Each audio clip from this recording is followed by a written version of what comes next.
Hi, and welcome to this live reading from the Istanbul Heist, Code Raven, Book 7 by Lynda Filler, and this is presented by Itsy Bitsy Book Bits. Prologue. Kroglu Mountains, Turkey. An eerie scream broke the silence in the rugged mountain pass. A solitary man struggled in his sleep. He tossed within the confines of his sleeping bag until the sensation of being strangled forced him awake. He half opened his eyes to the protective glare of his powerful canine, who moved back to a safe distance. The man forced his tense body to relax and opened his eyes long enough to witness a fine line of fire begin to light up the horizon over a steep mountain wall of granite. The massive Kangal dog waited for his master to signal that all was good. The man reached out to reassure his companion, and they both tried to return to sleep. After 10 minutes, he gave up the fight. The prematurely aged Middle Eastern man motioned to his companion Crawl that it was time to rise and began preparations to conquer another day. They both wandered away from the campsite to relieve themselves. Then he returned to stoke the dying fire. He was tired, but in the right way. His lean body was developing much-needed muscle, and his nighttime horrors were not as frequent as before. Soon he'd prepare his morning coffee and offer high-protein dry food to his canine. The entire time the now vigilant rescue dog scanned his surroundings like the Roman guards of centuries past. Crawl would protect his master with his life. The man ached on day 5 of their trek and from the recent climb up the steep elevation. The wilderness had been a test of both his physical agility and mental strength. He did a quick assessment to make sure his recently repaired body parts were still functioning correctly. His muscles continued to adjust and heal after years of torture and confinement. But the fact that he could walk at all was thanks to the miracles of modern technology, and a benefactor with unlimited financial and material resources. He splashed water over his hands, face, and feet while reciting the purification prayers, the wudu, in preparation for an appointment before God. Then he removed a soft, well-worn Turkish prayer mat from its secure spot on the top of his military-grade knapsack and imagined how he heard the imam's call to prayer. He bowed down to Allah, a god who'd once abandoned him, or so it seemed at the time. Yet old habits and a strong belief in the hereafter made it impossible for this man to leave his faith, no matter his past misery. He leaned over in submission, an act that had once been an excruciating experience in prison and solitary confinement. But even during his darkest hours, his faith remained steadfast. He allowed himself a brief moment of nostalgia and anger. He wondered how his life might have been if he had conceded to his father's corrupt political wishes in his native land. But all of this reminiscing and pent-up anger was a waste of the precious energy he continued to require to heal his body. There would be plenty of time for revenge when the time was right. After prayers, he gathered the twigs and dry branches, which soon burned fiercely. Breakfast consisted of the goat cheese he'd carefully wrapped in cheesecloth, the last of his hard-boiled eggs, and the raspberries he'd picked on the hills during their hike the day before. If he had one vice, it was the tahini and molasses his mother had placed on the breakfast table every day of his Persian childhood. He could picture her rolling the dough, and then he would help her dip it in a molasses and water mixture. Then she rolled the dough in a pool of sesame seeds and baked it to a mouth-watering golden finish. He found his beloved pekmez in a Turkish shop on the outskirts of the alpine village. He smeared it over the 5-day-old simit and sighed.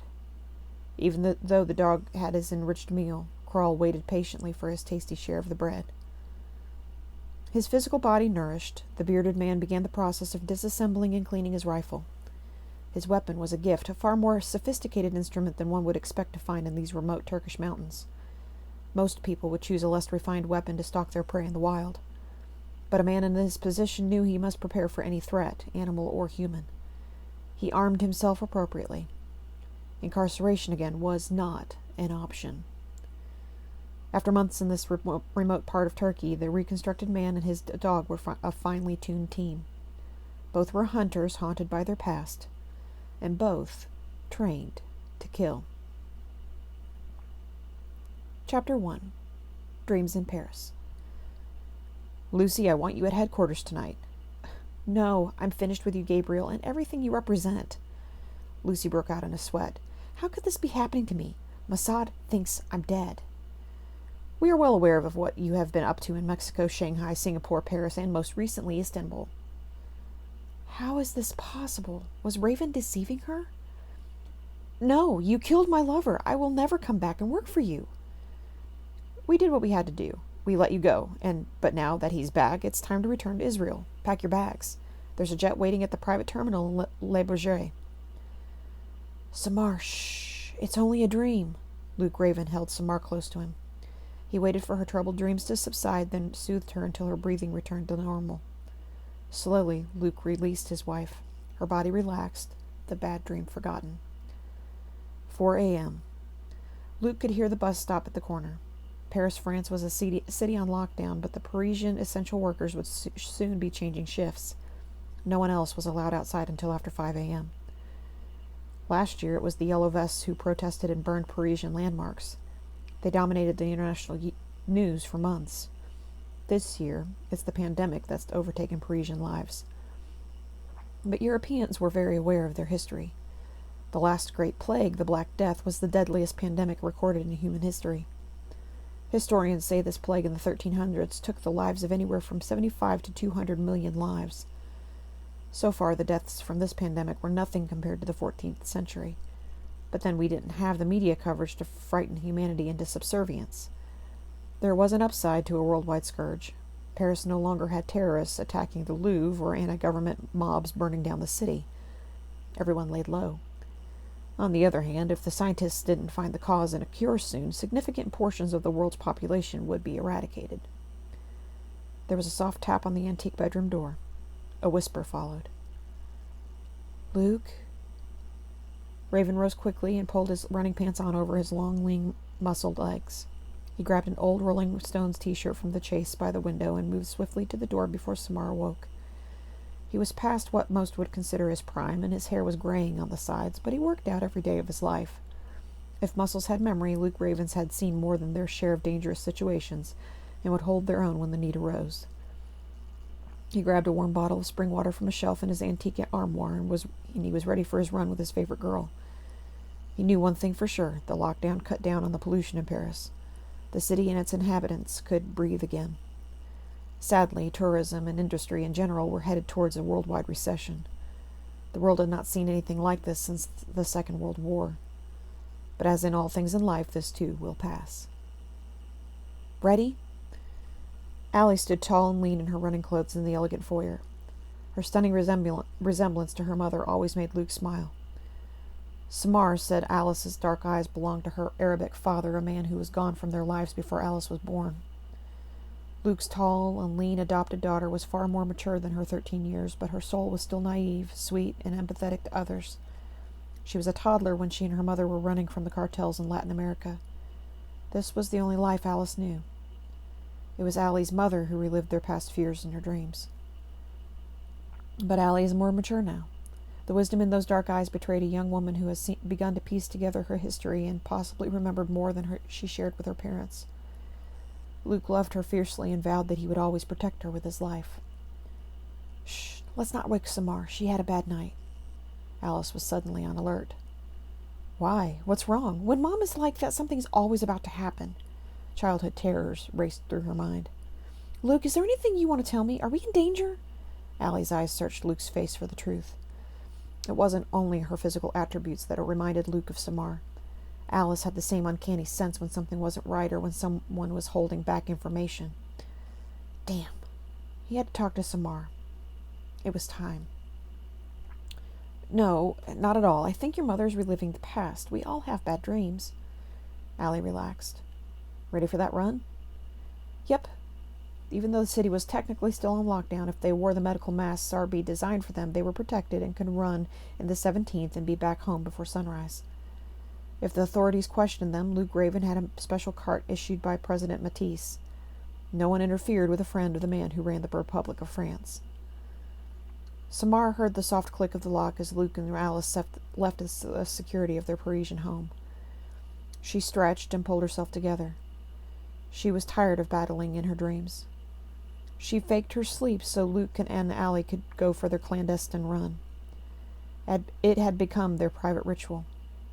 Samar cherished anything that reinforced the special bond her daughter had created with the man they both loved. But Samar could feel something was happening. And why was she dreaming about Ali now? She and her Iranian lover had this sixth sense about each other. He'd died so many years ago. And what about the Mossad? It's been years since she thought about her work with them. Luke had given her a new life, a reason for living. The Mossad accepted a peace negotiated by Luke that had allowed her to stay out of their intelligence-gathering orbit. No doubt he'd signed in blood for the reprieve, or at the very least he'd agreed to pass on any information he came across that could help the state of Israel remain safe in the years to come. And finally, Samar had left Lucy behind when a plastic surgeon in South Africa had given her a change of face. Any resemblance to her Asian heritage had been eliminated, and none of her Asian looks had been passed on to Alice. She had her mother's tall, lean physique, but her father's Middle Eastern eyes. Still, Samar was restless. Luke was holding something back. Maybe it had to do with the Istanbul conspiracy. He sent the team home after the persons involved were arrested and the Turkish government could continue on a peaceful path. Rachel and Zach had settled in Istanbul for the last couple of months. They could both use some well-earned relaxation and keep an eye out for any repercussions for the Turk. If there were any loose ends, Zach and RB would find them. But Lucy was certain Zach and Rachel also had work to do. But whatever it was, Luke wasn't sharing. Lucy returned to her life as Samar, Alice's mother, who lived a somewhat privileged matron's life. While Zach and DJ Turk made sure the past events in Istanbul would not reoccur, the ex-Mossad spy Lucy kept her physical skills honed. She occasionally took off in the middle of the night to parkour old Parisian buildings. Notre Dame Cathedral had been a favorite until it had been partially burned down in April 2019. But she had already replaced it with other challenging places in her repertoire. Several months had passed.